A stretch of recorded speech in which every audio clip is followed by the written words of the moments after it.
Hi, I'm Malika Bilal, filling in for Femi OK, and you're in the stream. Today, animals on trial, the ethics of animal testing and the movement against it.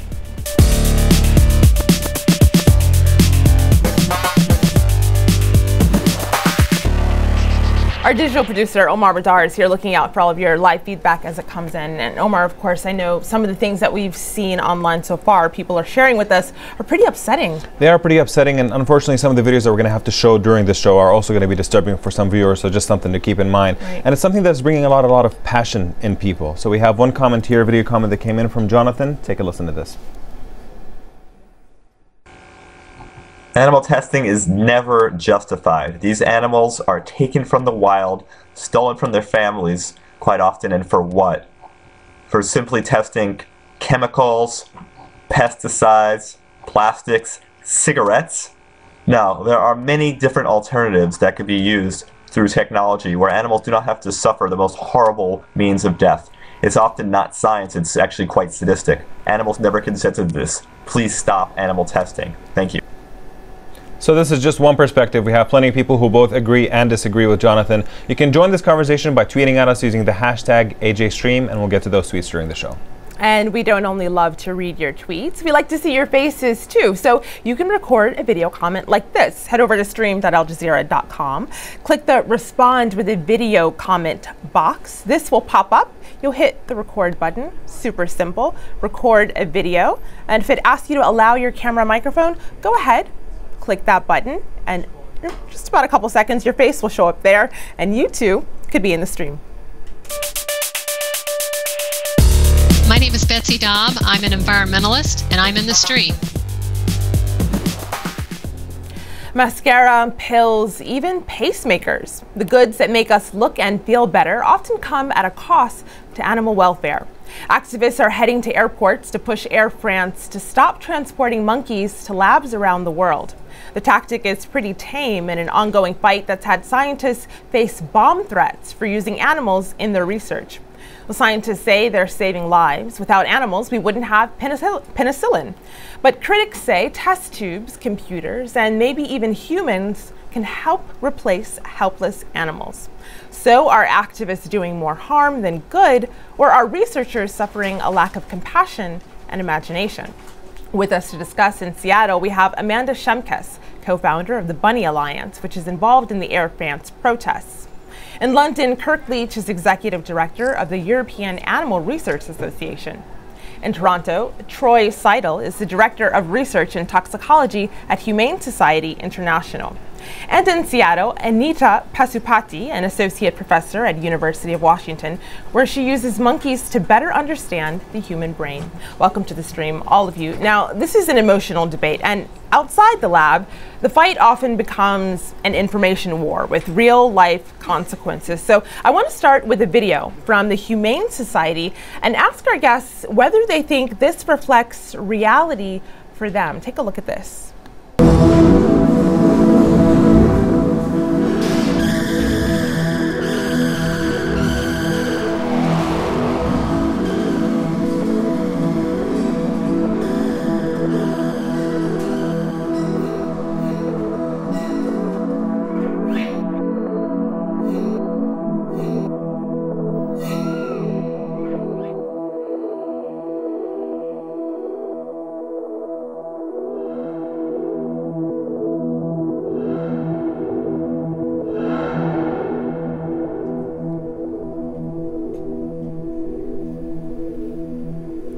So unsafe or ineffective. Troy, does this ring true based on your research? Well, the statistic in question from that video comes directly from the U.S. Food and Drug Administration, so it's not an animal protection organization. The numbers have been corroborated by companies who published in the open literature. Pfizer, AstraZeneca, other companies in the pharmaceutical sector have made it very clear that they're struggling. If you rely on animal tests either to predict safety or to create an animal model of a human disease you don't really understand, you test a new compound to see if it works. It often appears to be effective in your preclinical model. You then give it to a human patient and it fails. So that is the trend in the pharmaceutical industry. The companies are very upfront about it. They're struggling. So Kirk, you heard that this is a trend. You heard Troy say that this is a trend. What's your response? Well, it's actually, the figure is actually higher than 90% or 9 in 10. It's actually 94%. But those figures mean nothing because they're not put in any kind of context. Before you use animals in trials, there's been computer modeling and other non-animal research procedures. So actually, you could actually say that 94% of all drugs and all compounds tested in computers, tested in petri dishes, tested in animals, fail in humans. But that's what they're there for. These are toxicology studies, and the idea is to get rid of poisonous substances before they enter human trials. And also, within human trials, a high percentage of drugs and compounds fail within human trials. I don't hear Troy saying we shouldn't use humans for trials. The idea is to get rid of the toxicology so that we can test drugs and compounds that are beneficial for humans. And I think that one just has to look at the history of scientific and medical advance to show the benefits that have come for animals and humans of animal research. And taking statistics out of context doesn't help anybody understand the drug development process. So Troy, he says they're out of context. They're not out of context. If you look at ultimately the preclinical to clinical, the scientists, the companies are not going to be investing 10 to 15 years, more than $1 billion in animal experiments if they don't appear to be working. And it's when you get to the early clinical trials that you're seeing this late stage failure often happening. Can I just ask you, is it not true that... Sorry. Sorry to There's a interrupt you. process that happens during the preclinical toxicology, you're correct, but it's the late stage failures that are creating... Sorry. So 94% of all compounds, or 90% of all compounds that fail in animals, have also been through non-animal trials. So that's the purpose. You know, beyond just the numbers, there's the question of the ones that are effective, you know, whether that actually means something. We have, speaking of research here, who tweeted in saying animal research is key to therapies and vaccines for Ebola virus, for example. And we have Tipu here who elaborated with a video comment. Listen to this. Example of the necessity for it has been Ebola virus. And within a few months' time, the world had to respond to this deadly virus. And they looked to very seminal primate experiments on immunization for answers, which they've transformed. This is unusual. They've transformed from the monkey laboratory to the treating of mankind within basically weeks. Amanda, for people who say that testing on animals has saved lives, I mean, what do you say to that? I say that it's still not okay to subject animals to this. I mean, the animals in those videos are why like me and a lot of other activists do the work we do, because as soon as you take animals from the wild, put them in cages, torture them, and these are animals that, you know, they fear, they feel pain, and we just have to invest more in alternatives. And if we look more towards alternatives and develop those more, then there won't be this, you know, interest in continuing to use animals in this way, because we can find better methods. As we've heard already, you know, a lot of the animal studies aren't accurate. You know, a dog is not the same as a human, and so we cannot expect those, you know, findings to carry over. Well, Anita, I see you trying to jump in there. Please do. Yeah, I would like to add 5 points based on that video. The first thing is that the first point is that the video really understates the importance of animal research. So I sent 2 links there on my Skype comments, and one is a link to the Foundation of Biomedical Research, which has 2 really nice videos that illustrate how animal research is really important, both for saving human lives and animal lives. So Anita, in your own personal experience, because that's what we want to hear from here, this is work that you do. What is the work you do, and why do you find it significant? Well, the work I do is neuroscience research, trying to understand how the visual system processes visual stimuli. Like, how do we, when information comes into our eyes, how do we know that the shape of an object is an apple or a ball or a tree, etc.? And we really, you know, one of the points that was made in the video was that there are alternative models. When you think about the brain, about the cells in the brain, even after 50 years of research, we have some rudimentary understanding about how the single cells process information. But beyond that, we don't really have much of an understanding. And it is research done at the single cell level in animals. That's the only way we're going to build better models of the brain and ultimately be able to treat all these debilitating diseases, brain diseases. So I completely agree that we should go towards computer models, but the only way you get better computer models is by doing animal testing, is by doing experiments in humans, in animals, and we're doing all of this. We do functional magnetic resonance imaging experiments in humans. We do psychophysics experiments in humans. I'm a subject. People in my lab do psychophysical experiments.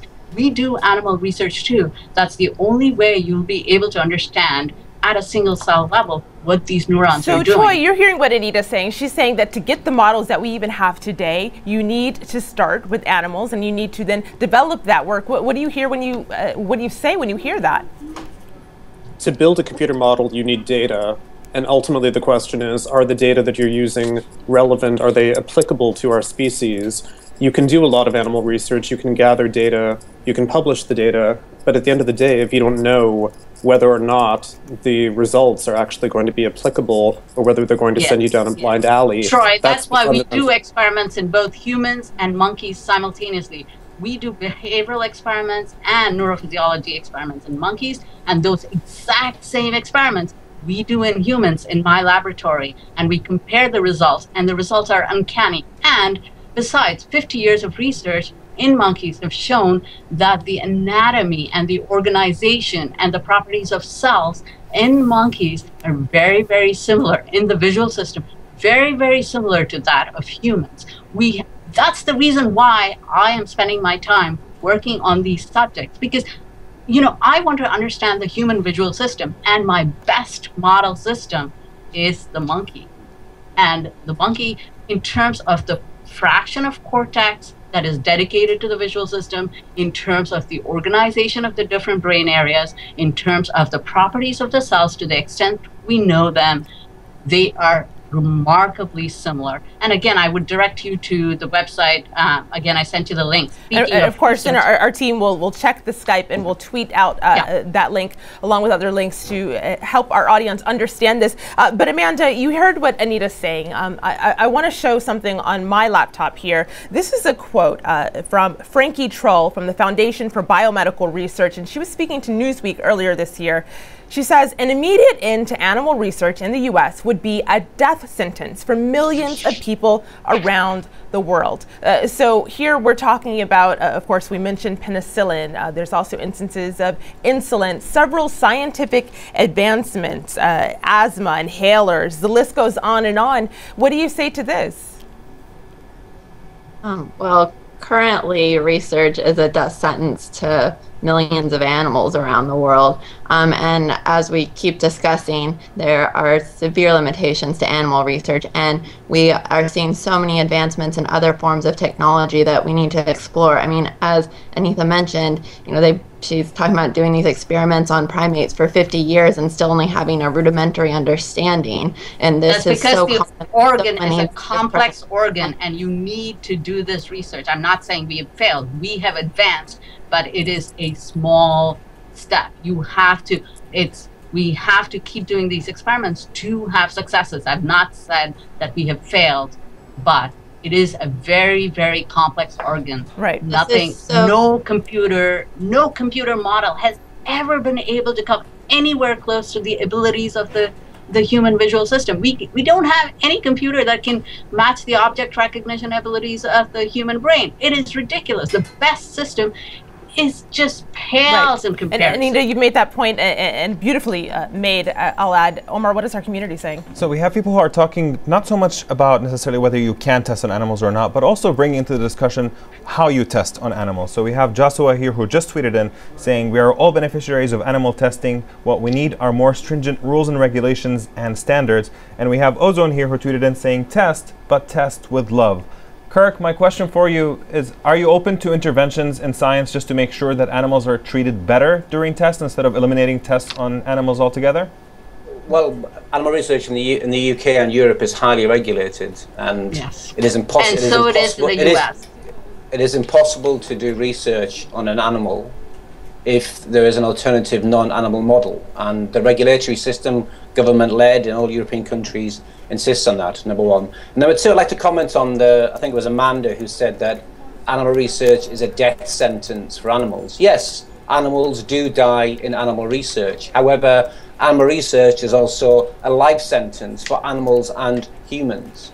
You know, 91 out of the last 104 Nobel Prizes for physiology and medicine have all come from research which has involved animals, number one. And number two, I think it's important to stop using this term animal testing as though we're testing drugs. Most of the research on animals isn't about testing a drug or a compound. So that suggests a cigarette smoking with beagles. That's not what we're talking about. And thirdly, I think another bit of misinformation, which I think Amanda has mentioned, and a guy, I think his name was Jonathan, that these animals are stolen from the wild. It is a preposterous lie. These animals are purpose-bred. You may not like animal research. You may think morally you're against you're morally against it, but animals they're used in research are purpose-bred for that purpose. Well, Kirk, does that raise its own ethical implications for being bred for medical research? Well, if you're a researcher, you want to understand the species you're using, that they haven't, you can test a drug, or you can do the research of an animal over a long period of time. You want to guarantee that the strain is clean. You don't want to, why would you go around the streets picking up a dog or a cat to do research on it, which could be full of other diseases? You want animals which are perfectly sterile and clean. It makes scientific sense. It makes no sense to argue that these animals are stolen from. Well, Kirk, I want to give Amanda a chance to respond to some of what you said there, Amanda. And I would like to respond to the regulation. Okay, Anita. Amanda first, and we'll go to Anita. Yeah. Yep. Thank you. He's talking about animals as though they're objects. Even if they are bred in labs, these animals are born able to feel pain, able to fear, wanting something better than that. And so even if they're born in a lab, in a way that's almost more tragic that they've never experienced the wild. But animals are also taken from the wild. Primates are captured in the wild, and then, you know, sometimes those become the breeding animals. So they're definitely animals that are stolen from the wild, as well as, you know, the animals who are bred in captivity and who all they ever know in their whole lives is a cage and pain. And that's just, we just can't let this happen to these animals. As you can see on the screen, you know, there's primates, dogs, cats, mice, all these animals who should not be subjected to this. Anita? Well, can I ask you a question? Do you think that the small amount of mice and the primates that we used in developing a cure or a solution to Ebola should not have died? Do you think they died in vain? The fact that these animals have now saved American aid workers who've come back and are saving potentially hundreds of thousands of people in West Africa. Are you telling us those animals died in vain? I'm saying that animal research should not be happening. We need to be exploring other methods. Well, tell me, if you were speaking to an audience in West Africa Amanda gave you her response, so I'm going to go to Anita, and then we'll get to community. Right. Anita?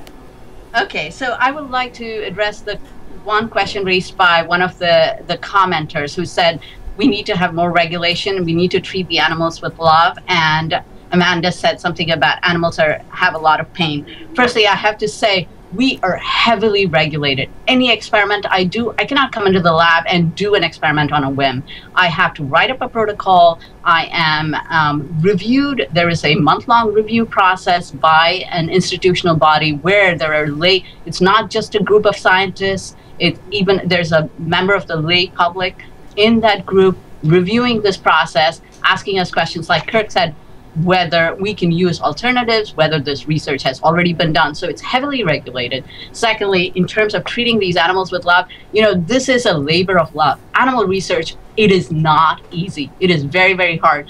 We need the cooperation of the animals. I mean, if we ill-treat these animals, they will refuse to work.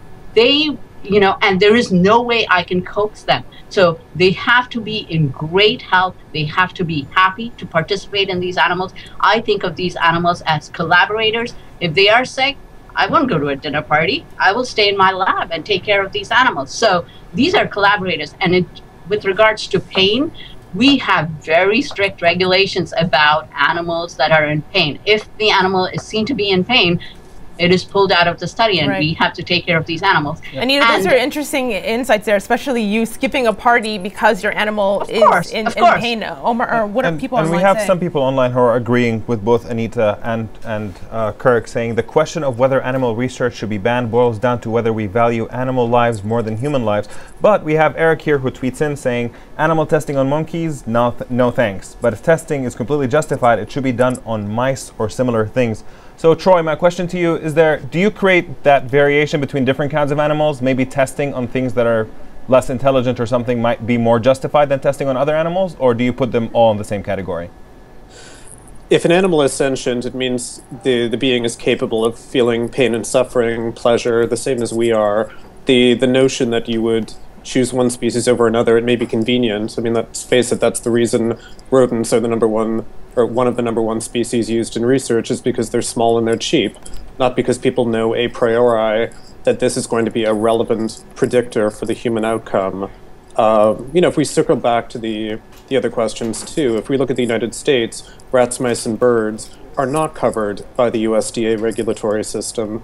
In many countries in which HSI operates, there is no legislation whatsoever to protect animals used in laboratories. So we have a big world out there. We have a substantial problem. And if we look at the scientific underpinnings, again, I'll bring this back to toxicology. The US National Academy of Sciences in 2007 produced a seminal report called Toxicity Testing in the 21st Century, a Vision and a Strategy, where it proposed a paradigm shift to move away from animal experiments towards human biology-based approaches for human health reasons. The fact that animal tests, sometimes they're from the 1920s, 30s, and 40s. They've never been validated against human outcomes. Well, Troy, I'm glad that you mentioned that, because you mentioned moving away from animal studies. And so I want to play a clip here. Now, Amanda has also mentioned several times in this show that there are alternatives. So Kirk, I want to play you this. This is from a video from the Weiss Institute. We get a glimpse at an innovation that might make animal testing obsolete. So have a look at this. It's called Human Breathing Lung on a Chip, and this device mimics a breathing human lung. It has human airway cells from the air sac on a membrane that's porous. On the other side of the membrane are human capillary blood vessel cells. There's air on one side, there's flowing medium with human blood cells in it, like blood on the other side, on the capillary side. So Kirk, it goes on there, but basically it's a very cool innovation. You see that and you think technology is amazing. Is this the future? Undoubtedly. I mean, there are certain research which would not take place today on animals, which previously would have done because of the development of alternatives. And anybody who understands this area, especially researchers, they don't go to work with a smile on their face that they're going to be working on animals. They would much rather have alternatives, and clearly alternatives are developing. But unfortunately, you do need to test drugs. You do need to do research on whole body systems. You can't give a computer a cold and you can't make a petri dish cough. Sometimes you need to use a whole body system, and maybe one day we won't be able to, but in the foreseeable future we will need to use animal models. And as I've said, just look at the news with Ebola. Ebola has not been cured. Hundreds of thousands of people are suffering from a terrible disease in West Africa, but the potential to deal that devastating disease, a mortal blow, has been shown by the research recently which is done on animals. And I have not heard anybody who's against animal research just saying, well, we should use alternatives. What alternatives should the poor people Kirk, I'm going to pause you do? there. We're going to pick that up in the post show. We'll get a response to what Kirk just said. We have to stop there. That's all the time we have for now. We'll see you at stream.aljazeera.com. Now on the next show, is it natural for boys to only play with cars and action figures while girls play with makeup and dolls? We'll look at the fight to end gender stereotypes in toys. But stay with us. The post show is next at stream.aljazeera.com.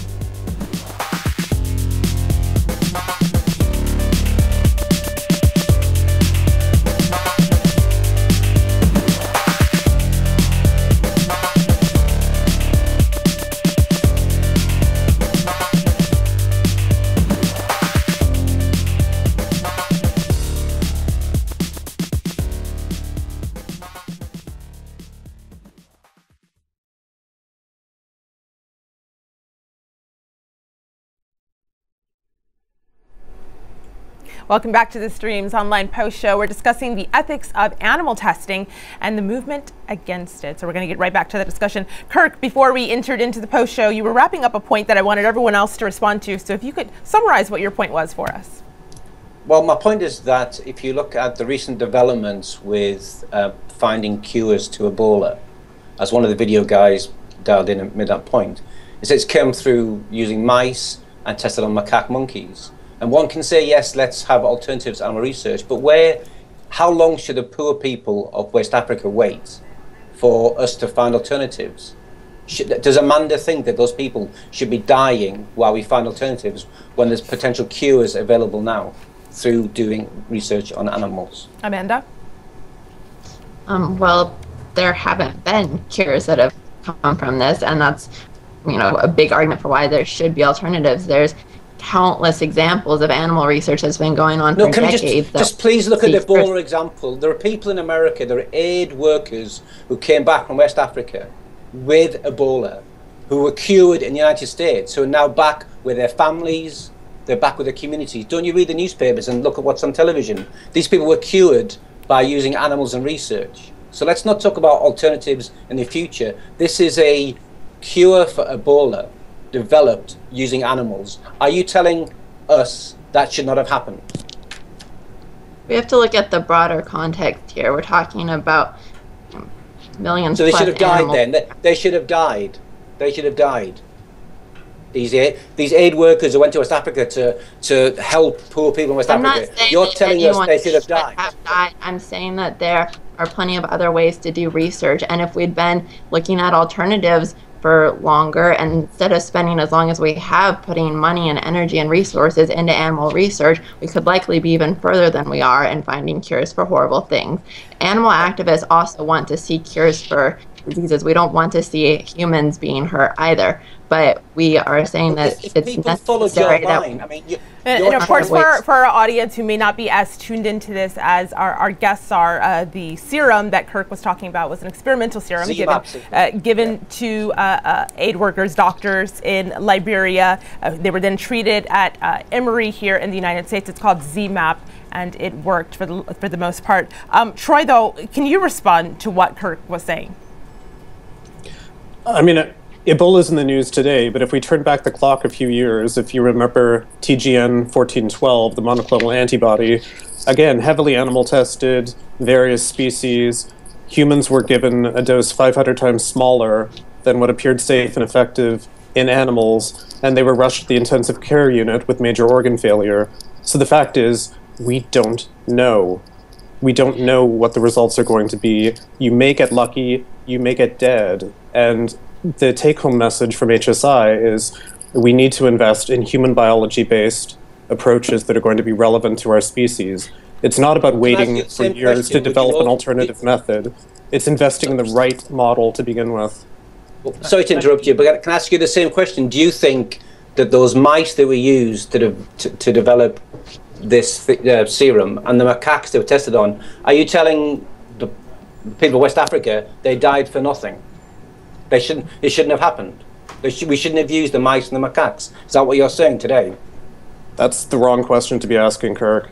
That is the question I'm asking because it happened, and animal rights activists say that animal research cannot provide us cures. It doesn't work. This has clearly worked. Are you telling us that research should not have happened? We should not have used those animals. Are you telling us that? Troy, it sounds like you'd prefer not to answer the question, but it is a simple question. What would your response be? You said that this is not the time, but what is your response to that question? We've seen many examples, as I said, with many of the drug failures. We truly don't know. You could have given a vaccine, an experimental vaccine, to humans, and it could have ended very badly. So yes, they got lucky.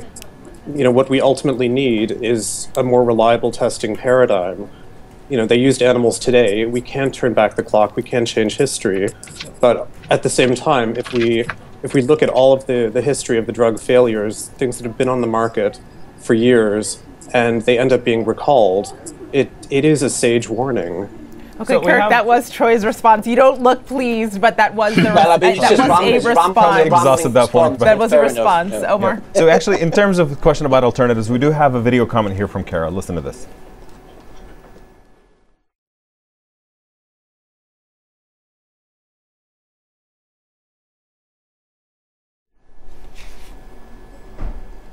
All right, so this is not working out for us. But Anita, I know there are a lot of people who are talking about getting to the point to where we have alternatives to animal testing.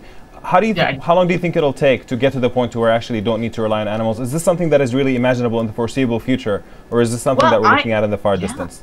I really hope so. I would love for it to happen in my lifetime, because that's my dream. You know, that's what I would love to see, and that's what we're doing. You know, my colleagues and I, as we do these animal experiments, we collaborate with people who build models, and we're always like creating new experiments to test in parallel with the models and with the animals, and compare the model and animal performance so that we can eventually build better models. And that really is the ultimate goal of the kind of basic research we do, to ultimately get a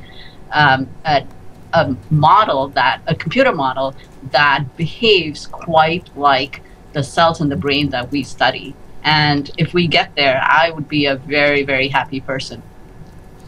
Omar, I know that you have several comments that are still coming in. Do you want to play one more video comment for us? Let's see. Hopefully no technical difficulties this time around. Check out this video comment if I can get it to work. Animal modeling is on the center of research. So it's not easy to change this. And for change this, we have to change a whole culture in science. And that's not easy.